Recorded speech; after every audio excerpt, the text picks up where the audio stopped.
बिस्मिल्लाहिर्रहमानिर्रहीम। प्यारे दोस्तों, अस्सलाम वालेकुम। दोस्तों, ये सीलिंग फ़ैन है, इलेक्ट्रिक मोटर ही होती है, इंडक्शन मोटर सिंगल फेस की, जो कि कैपेसिटर टाइप मोटर होती है।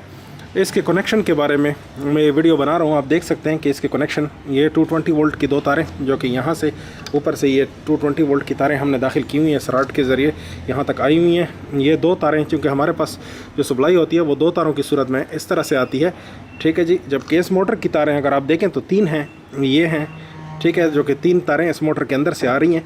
तो अक्सर ये कन्फ्यूजन बनती है दोस्तों के लिए कि ये तीन तारें हम किस तरह से इन दो के साथ मिलाएं और कैपेसिटर कहाँ लगाएं।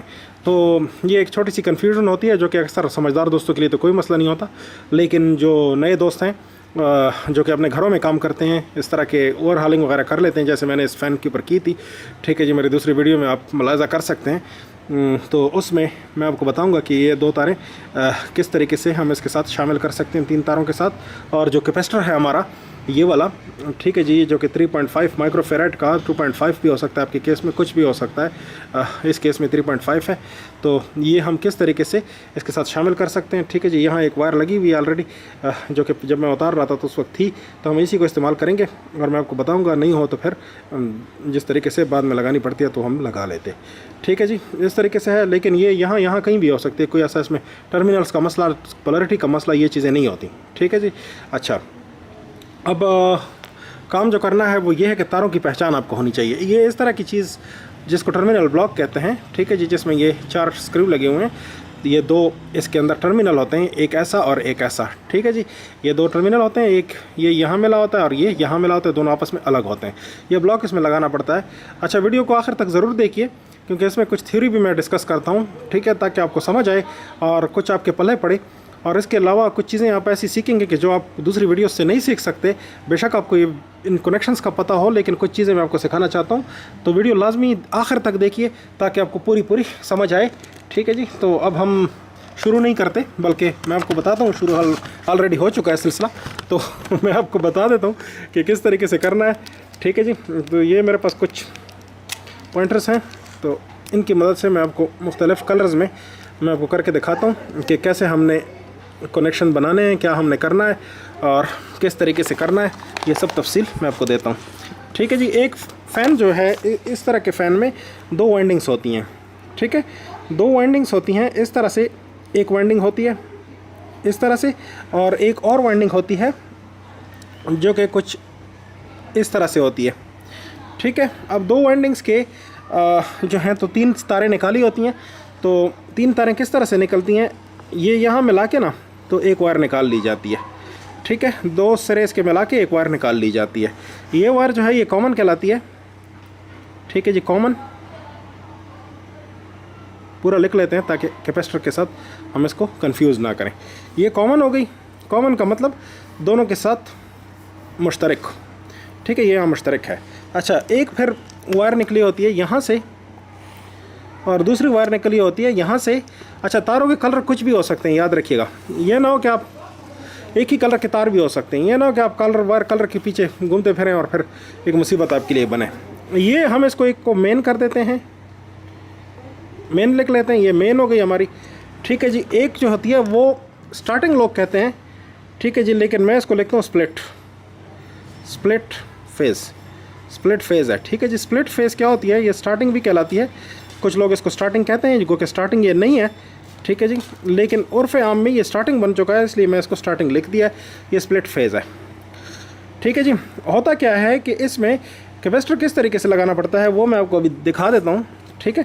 मेन वाइंडिंग जो होती है ये सीधी हमारे फेज़ के ऊपर चली जाती है, जो हमारा फेज़ आता है।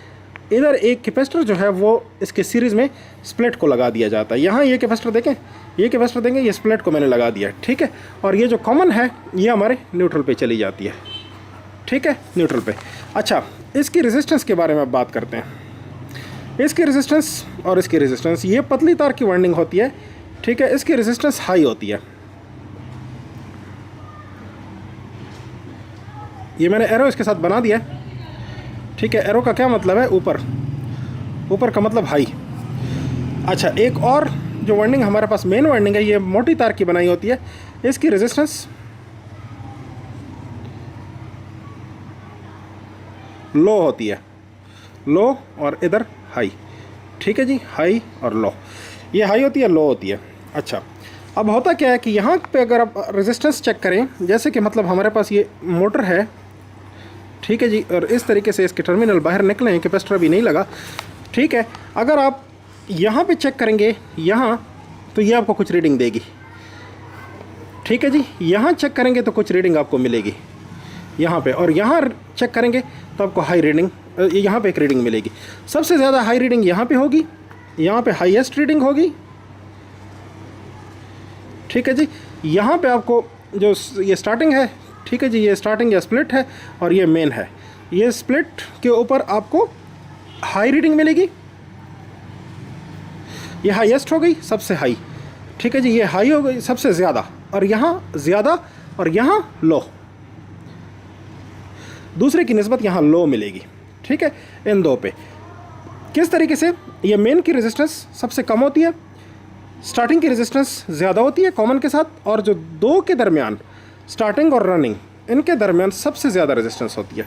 मैं मीटर पे आपको वेरीफाई करके देता हूँ, ठीक है। मुझे पता नहीं है कि इनमें से कौन सी तारें क्या हैं। अपना मल्टीमीटर लीजिए, ओम रेंज पे कीजिए, कंटिन्यूटी पे नहीं करना, ओम रेंज पे सेट करना है, ठीक है।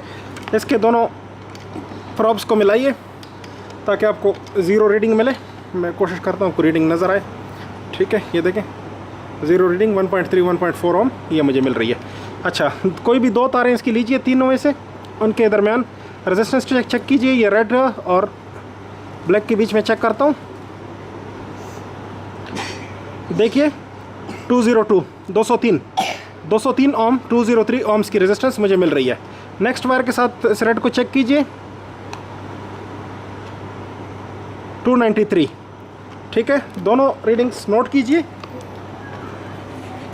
293 या 294 और 203, ठीक है। ये दो रीडिंग हो गई, 294 और 203। उसके बाद बारी आती है रेड को छोड़ के ये बाकी दो को टेस्ट कीजिए, ठीक है। बाकी दो को टेस्ट करेंगे, ये देखें 493, ठीक है। इसको भी लिख लीजिए, 493, ठीक है। सबसे ज़्यादा रीडिंग ये वाली है। ये कहाँ पे जाएगी, ये हाईएस्ट पे जाएगी, यहाँ 493। अच्छा, इसके बाद जो बड़ी रीडिंग है वो ये है 294, ये हाई वाली जगह पे 294 चली जाएगी, ठीक है। इसके बाद जो लो रीडिंग है 203, वो यहाँ आ जाएगी 203, ठीक है। अच्छा, अब सबसे जो बड़ी रीडिंग है वो कहाँ है, वो ये है, ठीक है।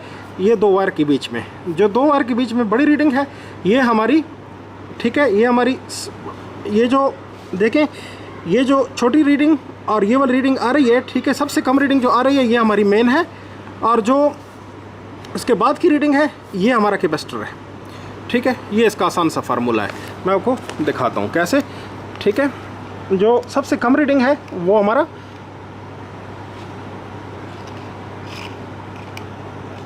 ये देखें, ये वाला हमारा मेन हो गया और ये हमारा कैपेसिटर हो गया।